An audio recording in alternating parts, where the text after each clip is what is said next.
Hello students, have a good day. Let us study the history lesson Kingdoms, Kings and an Early Republic. This is the chapter 5 as per revised textbook or lesson 6 as per old textbook. Anyway, points are seen. Have you seen this picture? Sure. These are about election or voting to elect a new ruler for our nation or for our state. But around 3000 years ago, no elected rulers but powerful people will become rajas or kings or emperors after conducting pujas or sacrifices. Let us familiarize such a sacrifice here. It is called Ashwamedha sacrifice. As the name suggests, Ashwamedha sacrifice is a horse sacrifice. That is, a horse was let loose to wander freely for 1 year and it was guarded by rajas or king's men. If the horse was entering into the kingdom of other rajas and they stopped it, they had to fight. Or if it is allowed to wander without stopping, it means that the king or the rajas of that particular place accepted the raja who sent that horse as stronger than him.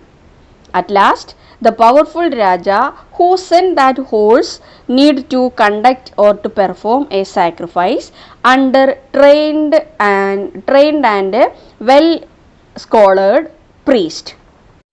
To that sacrifice, the rajas of neighboring places would be invited.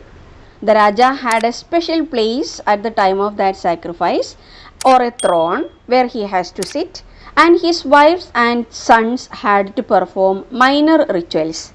Priest would sprinkle sacred water on the king at the end of that ritual, and thus he can be or he become a king. In this ritual, lower caste people known as Shudras were not allowed to attend.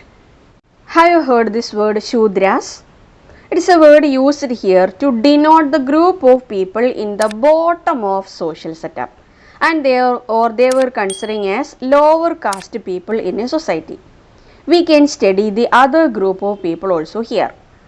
As per the 4 Vedas, have you heard about the name of that 4 Vedas? Just like Rig Veda, Yajurveda, Samaveda and Atharva Veda, composed by priests some years back, the society is divided into 4 group of people on the basis of birth.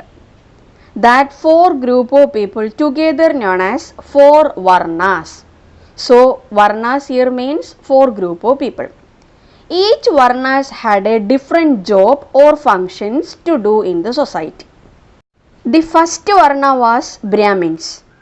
They were meant to study and teach Vedas and to perform sacrifices and to receive gift.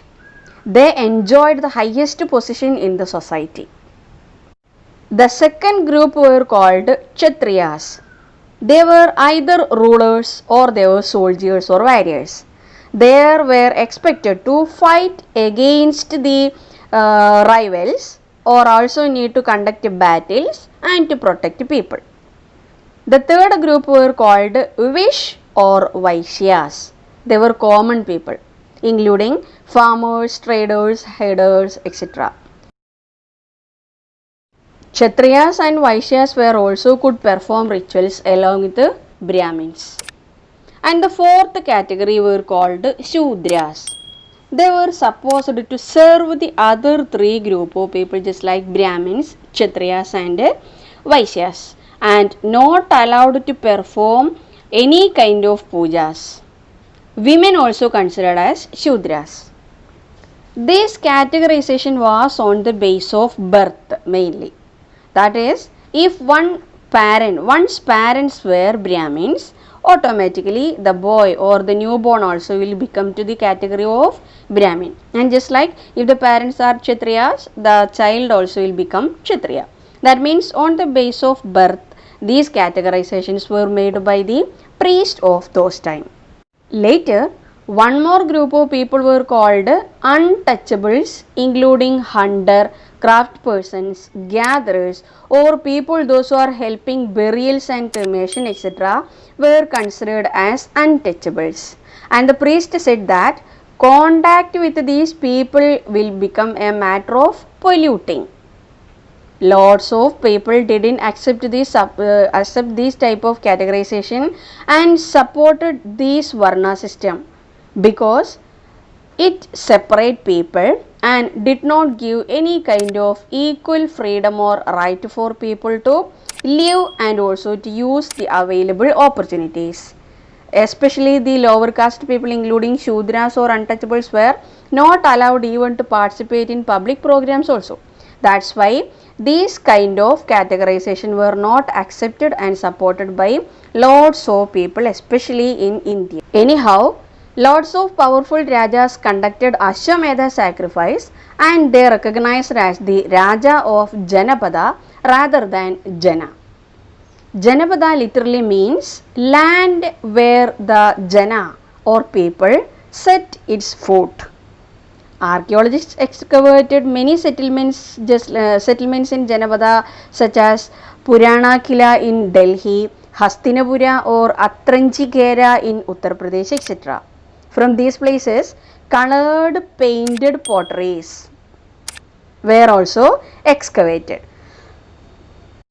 These colored painted potteries were called painted greyware.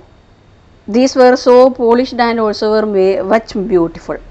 Along with these potteries, crops like rice, wheat, barley, pulses, sugarcane, sesame and mustard also excavated from these places. The two major changes happened in agriculture around 2500 years ago were use of iron plowshare and transplantation of paddy. That means the heavy clayey soil could be tilled easily by using iron plowshare instead of wooden materials so that more grains also could produced. And instead of scattering seeds on ground, saplings were transplanted in paddy field in an order. This also helped to increase production. These risky jobs were done by men and women generally called dasas and dasis. They were known as slave men and slave women. Dasas were slave men and dasis were slave women. Or the same jobs were done by landless laborers called kammakaras. So children, from the previous lesson we have studied that people were wandering here and there and they were hunters or gatherers, etc. There were no any such name of a king even. But from this chapter we studied that in order to become kings, Rajas conducted Ashwamedha sacrifice and the society also was divided by the priest into 4 Varnas like Brahmins, Kshatriyas, Vaishyas and Shudras. And the major 2 changes that happened in the field of agriculture just like transplantation of paddy or sapling and also the use of iron plowshare. So today let us wind up now and we can continue the remaining portions of the chapter in the next class. So study well. Have a nice day. Thank you.